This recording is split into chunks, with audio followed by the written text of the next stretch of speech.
Hi, I'm Scott Leamon with the Haynes Flute Company and Eastman Music Company. I've been asked to come and talk about this device today. It was developed by a lady named Kathy Balaki, and it's called the Pneumo Pro.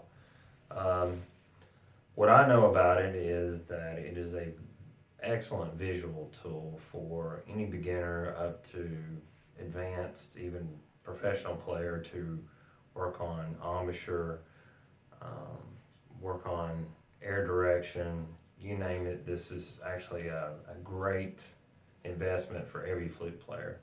Um, I'm just going to kind of go through some of the simple things that you can do with it in a classroom setting, especially if you're a band director or a private teacher. Just some things that I think, if you're not a flute player, how you can go about using this device. First off, it's a two-piece component. Obviously, this being the artificial head joint, and you can see that it's cut out. So when you're placing this on any student, you're actually going to be able to get a very visual aspect of where to place the head joint. A lot of times through the years, have seen where educators who are not flute players typically put this way too high up on the bottom lip. And I'll kind of show why that is an issue. What you're going to do, going back to the device, is take the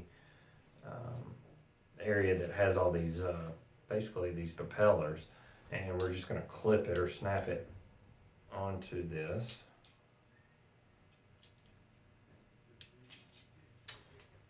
So that obviously the propellers are directly in front of the head joint. It will fit into any flute body.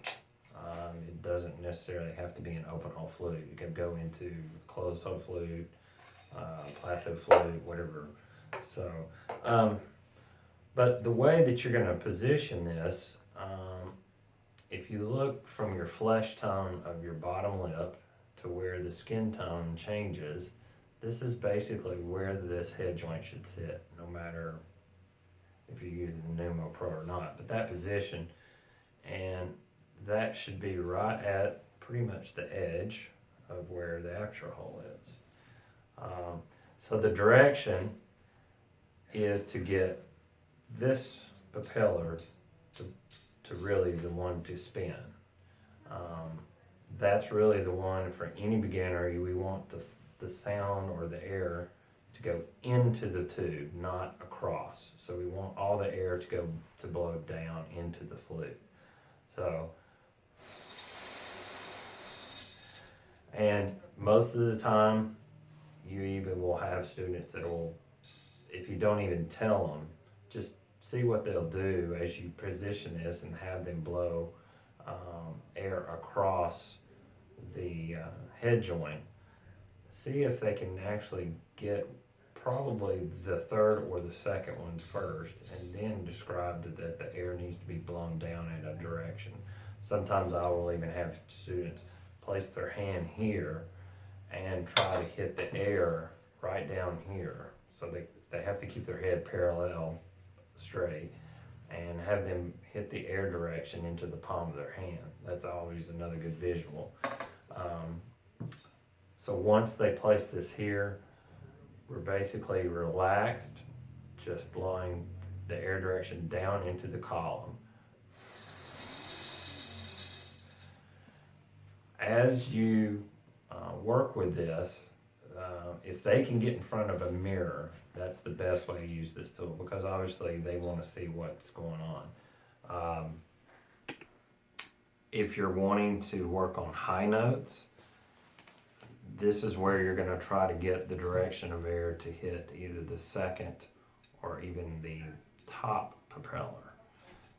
And the way you would do that would be placing this here and positioning the air, and maybe even pushing your lower chin forward.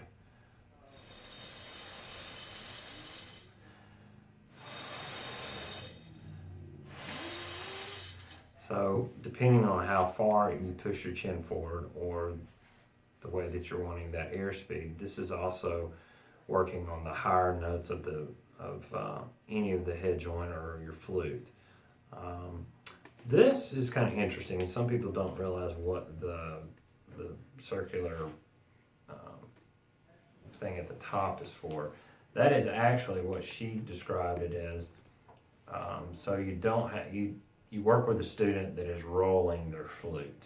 If they put a coin here, it's to keep that steady, so they're not rolling in or trying to find the sweet spot. I'm gonna have to stand up for this, but you could do scales. You could just sit here and work on having them. It'll be interesting to start working with this device in the flute with them, because once we start putting fingers to air, things start changing quite a bit. So you're going to start seeing maybe not so much of this propeller, but we'll start going back to one of these two. So it's a great tool. I have even still working with it, but if I wanted to just work on my lower register without, obviously we're not going to get a sound, but and then working on high register. So as you work with this, it's going to take some time to get used to. Trying to get in front of the mirror is going to be your best visual for this. But the Pneumo Pro, I really believe in it. It's a great $35 investment for anyone who wants to get a better sound on a flute, work on embouchure. It's a godsend. So I suggest everyone invest in it. Thank you for your time.